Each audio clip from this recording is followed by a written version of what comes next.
जय जगन्नाथ कहतु केमती अच्छी प्रथम इच्छाशक्ति चैनल समस्त शिव भक्त मानक प्रणाम आउ स्वागत। भिडियोटी को आरंभ करने पूर्व मोर आपण मानक गोटे छोटिया अनुरोध, जदि आपण प्रकृत में शिव भक्त होइथिबे आ महादेव को प्रकृत में हृदय भक्ति करुथिबे तेबे श्रावण मासर महत्व जानिबा पई एवं श्रावण मासरे कौन करिवे आ कौन करिवे नाही ए कथा जानिबा पई भिडियोटी को आपण संपूर्ण भाव में बुझिबा पई आ देखिबा पई चेष्टा करिवे, काहेकि ना ए वीडियो आपणकर बहुत काम रे आसीबो। तेबे आसंतु आउ डेरी न करी जानिबा कि श्रावण मासरे भोलानाथक कृपा पाइबा पई आशीर्वाद पाइबा पई को काम करिवे आ को काम करिवे नाही। श्रावण मासरे सोमवार व्रत आ शिवलिंग उपरे जल क्षीर आ बेलपत्र अर्पित करिबा विशेष फलदायी होइथाय। श्रावण मासरे भगवान शिवंकर आराधना करिबा संगे संगे महामृत्युंजय मंत्र जप करिबा मध्य अत्यंत लाभकारी होइथाय।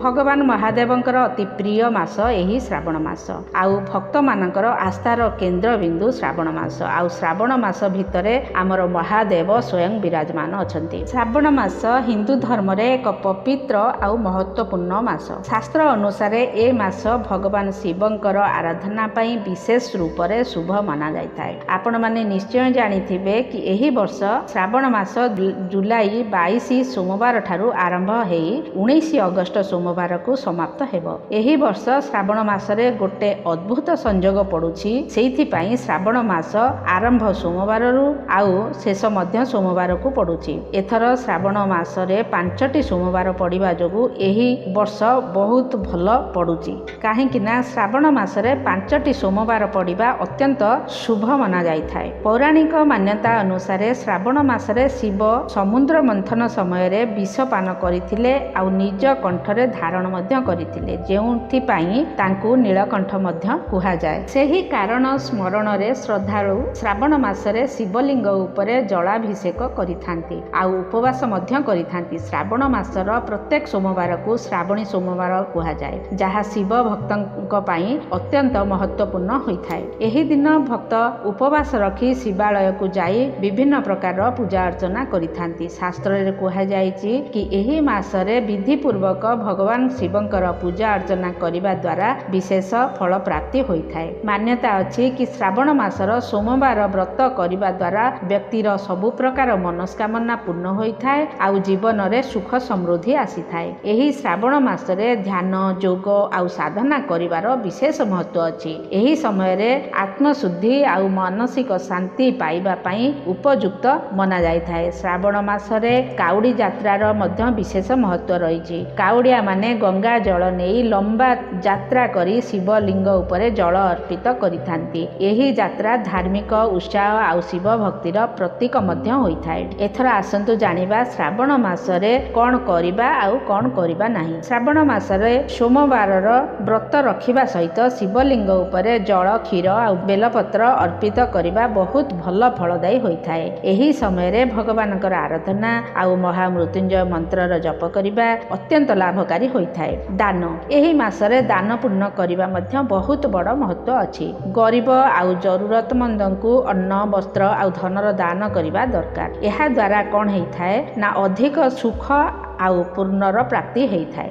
अधिक आत्मिक सुख आउ पूर्णर प्राप्ति होइथाय। श्रावण मासरे भजन कीर्तन आउ सत्संगर आयोजन करिबा दरकार। एहा द्वारा मानसिक शांति आउ आध्यात्मिक उन्नति होइथाय। श्रावण मासरे कोन करिवे आउ कोन करिवे नाही। प्रथमे तो श्रावण मासरे असत्य आउ हिंसा ठारू बहुत दूर रे रुहंतु। एही मासरे असत्य कहिबा, मिछटारे काहा उपरे आरोप लगाइबा आउ हिंसा करिबारु दूरेई रुहंतु। दूरेई रहिबा ही ठीक। एही समय शांति सत्य प्रेमर समय होइथाय। वर्जित आहारर सेवन श्रावण मासरे तामसिक आउ मांसाहारी भोजन वर्जित करिबा दरकार। श्रावण मासरे सात्विक भोजन करिबा दरकार आउ मद धूम्रपान इत्यादि बहुत दूर रे रहिबा दरकार। एही मासरे कौनसी प्रकारर अपराध अनैतिक कार्य आउ छल कपटरू दूरेई रहंतु। एपरि करिले भगवान शिवंकर आशीर्वाद प्राप्त होइथाय आउ जीवन रे सुख समृद्धि आसीथाय। भारत रे श्रावण मास धार्मिक ଆଉ ସାଂସ୍କୃତିକ ଦୃଷ୍ଟିକୋଣରେ ବହୁତ ମହତ୍ତ୍ୱପୂର୍ଣ୍ଣ ମନାଯାଇଥାଏ।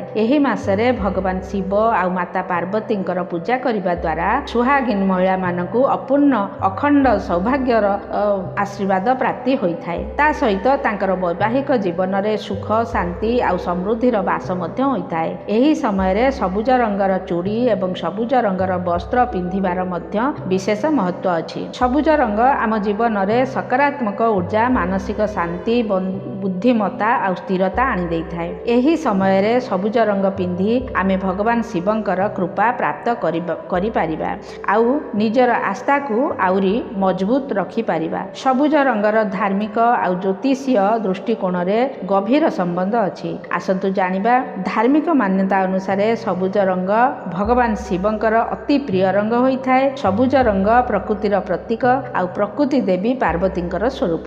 ଭଗବାନ ଶିବଙ୍କୁ ଭୋଳାନାଥ କୁହାଯାଏ, ଯାହାକି ପ୍ରକୃତିର ସବୁଠାରୁ ନିକଟ। ତେଣୁ ଏହି ମାସରେ ସବୁଜ ରଙ୍ଗ ଧାରଣ କଲେ ଭଗବାନ ଶିବ ଆଉ ମା ପାର୍ବତୀଙ୍କର କୃପା ଆଉ ଆଶୀର୍ବାଦ ପ୍ରାପ୍ତ ହୋଇଥାଏ ଆଉ ତାଙ୍କର ଆରାଧନାରେ ମନରେ ଏକାଗ୍ରତା ବନି ରହିଥାଏ। କେତେ କେତେ ଜାଗାରେ ଶ୍ରାବଣ ମାସରେ ହରିଆଲି ତିଜର ପର୍ବ ମଧ୍ୟ ପାଳନ କରାଯାଇଥାଏ। ଏହି ଦିନ ମହିଳାମାନେ ସବୁଜ ରଙ୍ଗର କପଡ଼ା ପିନ୍ଧିଥାନ୍ତି ଆଉ ସବୁଜ ରଙ୍ଗର ଚୁଡ଼ି ପିନ୍ଧିଥାନ୍ତି ଆଉ ହାତରେ ମେହେନ୍ଦି ମଧ୍ୟ ଲଗାଇଥାନ୍ତି। ଏହି ପର୍ବ ମହିଳାମାନଙ୍କର ସୁଖ ସମୃଦ୍ଧି ଆଉ ଦୀର୍ଘାୟୁ ପାଇଁ ପାଳନ କରାଯାଇଥାଏ। ସବୁଜ ରଙ୍ଗ କୌଣସି ଜିନିଷ ଆରମ୍ଭ ପ୍ରସନ୍ନତା ଆଉ ସମୃଦ୍ଧିର ପ୍ରତୀକ ବୋଲି ମନାଯାଇଥାଏ। ଶ୍ରାବଣ ମାସ ବର୍ଷା ଋତୁର ମାସ ହୋଇଥାଏ।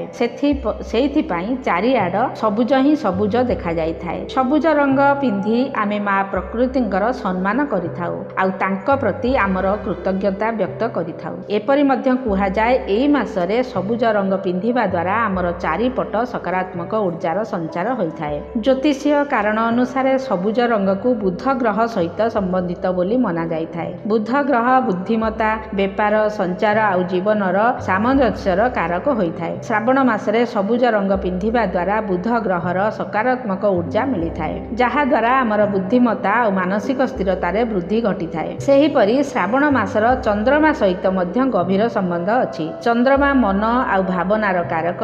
ସବୁଜ ରଙ୍ଗ ଚନ୍ଦ୍ରମାର ଊର୍ଜାକୁ ସନ୍ତୁଳିତ ରଖିଥାଏ ଆଉ ଆମର ମନକୁ ଶାନ୍ତ ଆଉ ସ୍ଥିର ରଖିଥାଏ। ଏହି ରଙ୍ଗ ଆମର ଭାବନାତ୍ମକ ସ୍ୱାସ୍ଥ୍ୟକୁ ମଧ୍ୟ ଠିକ୍ ରଖିଥାଏ। ଜ୍ୟୋତିଷ ଅନୁସାରେ ସବୁଜ ରଙ୍ଗକୁ ବାୟୁ ତତ୍ତ୍ୱ ସହିତ ସମ୍ବନ୍ଧିତ ମନାଯାଇଥାଏ। ବାୟୁ ତତ୍ତ୍ୱ ସନ୍ତୁଳିତ ହେବା ଦ୍ୱାରା ସ୍ଥିରତା ଆଉ ଶାନ୍ତି ଆମ ଜୀବନରେ ବନି ରହିଥାଏ। ତ ସାଙ୍ଗମାନେ ଆପଣଙ୍କୁ ଏ ଭିଡ଼ିଓଟି କିପରି ଲାଗିଲା? ଭିଡ଼ିଓଟି ଶେଷ କରିବା ପୂର୍ବରୁ ଏତିକି କହିବି କି ଯଦି ଆପଣଙ୍କୁ ଏହି ଆଧ୍ୟାତ୍ମିକ ଆଉ ପୁରାଣ କଥା ଭଲ ଲାଗିଲା ତ କୃପା କରି ଚ୍ୟାନେଲଟିକୁ ସବସ୍କ୍ରାଇବ୍ ନିହାତି କରିବେ ଆଉ କମେଣ୍ଟରେ ହର ହର ମହାଦେବ ନିଶ୍ଚୟ ଲେଖିବେ। ଶେଷରେ ଭଗବାନ ମହାଦେବଙ୍କ ପାଖରେ ମୋର ଏତିକି ପ୍ରାର୍ଥନା, ଏହି ଶ୍ରାବଣ ମାସରେ ସବୁ ଶିବ ଭକ୍ତଙ୍କର ସବୁ ପ୍ରକାର କାର୍ଯ୍ୟ ଏବଂ ମନସ୍କାମନା ପୂର୍ଣ୍ଣ କରନ୍ତୁ। ଭିଡ଼ିଓଟିକୁ ସମ୍ପୂର୍ଣ୍ଣ ଦେଖିବା ପାଇଁ ଏବଂ ଚ୍ୟାନେଲଟିକୁ ସବସ୍କ୍ରାଇବ୍ କରିବା ପାଇଁ ଆପଣମାନଙ୍କୁ ଅଶେଷ ଅଶେଷ ଧନ୍ୟବାଦ। ଜୟ ଜଗନ୍ନାଥ।